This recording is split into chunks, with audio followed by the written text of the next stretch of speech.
Okay, good morning student. तो फिर मैं आपके पास सामने लाया हूँ, ये क्वेश्चन है कि prove that root 5 is an irrational number.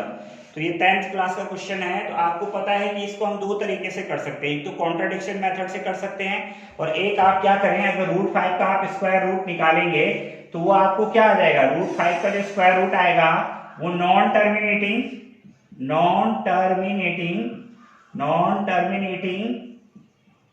And non repeating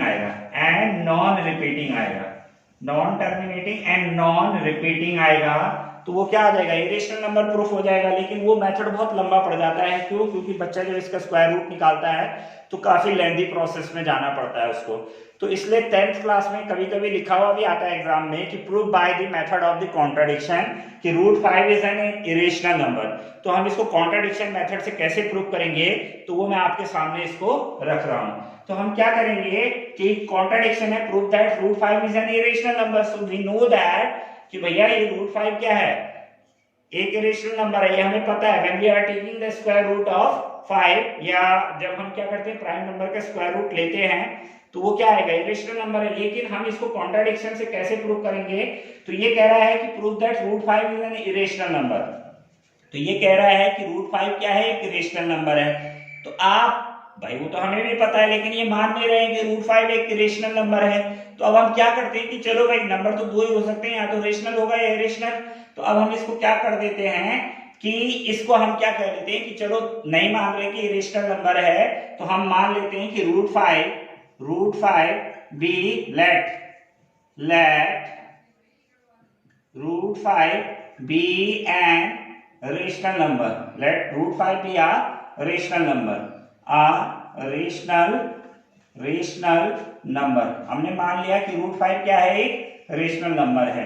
तो रूट 5 अगर रेशनल नंबर है, so root 5 can be written in the form of p oblique q, where q is not equal to 0 and where p and q are co prime. This is very important point. ये बहुत important point है कि p और q कैसे लेंगे, हम को prime लेंगे। को प्राइम आप जानते हैं, को प्राइम वो नंबर होते हैं जिनका केवल एक ही कॉमन फैक्टर होता है, दैट इज 1। दो नंबर का जब एक ही कॉमन फैक्टर होता है वो है 1, तो दो number are known as coprime number. तो हमने क्या किया, p और q does not equal to 0 और p और q को क्या ले लिया, आर को प्राइम नंबर ले लिया हमने। कैसे नंबर कंसीडर कर दिए, को prime. So now squaring both side, तो स्क्वायरिंग बोथ साइड, अगर आप दोनों तरफ स्क्वायर करते हैं सो व्हाट, तभी आ जाएगा यहाँ रूट 5 का square and this is p square and this is q square. So this can be written as, इसको लिख सकते हैं रूट 5 का square 5 and this is p square and this is q square.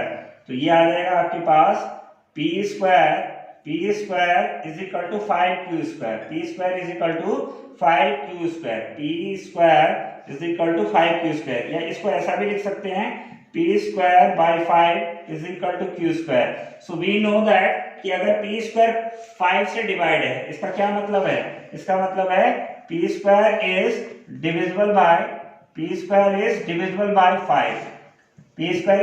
By 5। So it means what कि p is also divisible by p भी क्या होगा, 5 से क्या होगा, डिवाइड होगा। अगर p स्क्वायर 5 से डिवाइड होता है तो p भी क्या है, p is also divisible by 5। तो इसका मतलब क्या हो जाएगा, that is p is equal to 5k। p क्या ले लेंगे हम, यानी p क्या आ जाएगा, 5k आ जाएगा। अब p आ जाएगा 5k, तो p is equal to 5k। Then अब इस p is equal to 5k को हम क्या करेंगे यहाँ पर, this is equation first we have. Now p is equal to 5k from second using p is equal to 5k in equation first. So using second in first. तो second को कहाँ use करेंगे, फर्स्ट में use करेंगे। So p हमारे पास है कितना, ये आ जाएगा 5k का square and this is we have 5 and this is q square. तो ये आ जाएगा 25k square is equal to 5q square. So 5 से ये कट जाएगा तो ये आ जाएगा 5k square is equal to q square. तो इसको लिख सकते हैं आप k square is equal to q square by 5। So इसका क्या मतलब है, q square is divisible by q square is divisible by 5 so इसका मतलब क्या हो जाएगा, q is divisible by 5, q भी क्या हो जाएगा 5 से डिवाइड हो जाएगा, q भी क्या हो जाएगा 5 से डिवाइड हो जाएगा।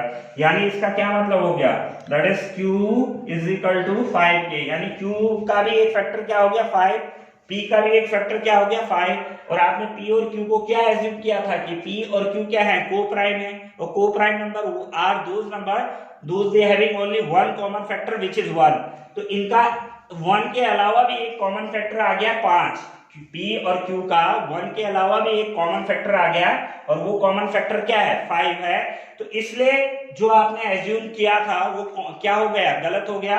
सो our assumption is since p and q having 5 as a common factor,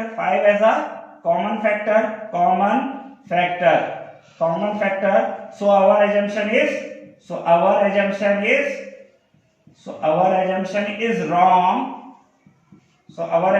is wrong that कि p and q are को प्राइम। सो हमारी वो एजम्पशन गलत हो गई कि p और q क्या है, को प्राइम है, क्योंकि को प्राइम का एक ही कॉमन फैक्टर हो सकता है, और हमने ये प्रूव कर दिया कि यहाँ 5 भी p और q का एक कॉमन फैक्टर है। So our assumption is wrong that p and q are co-prime, that p and q are co-prime।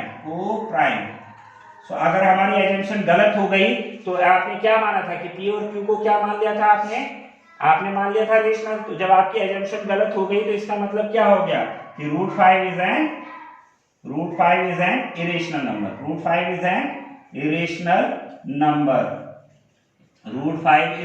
Irrational number. क्यों, क्योंकि आवर हाइपोथेसिस इज रॉन्ग, तो जो हमारा है, so by contradiction method we can say that root 5 is an irrational number. Thank you.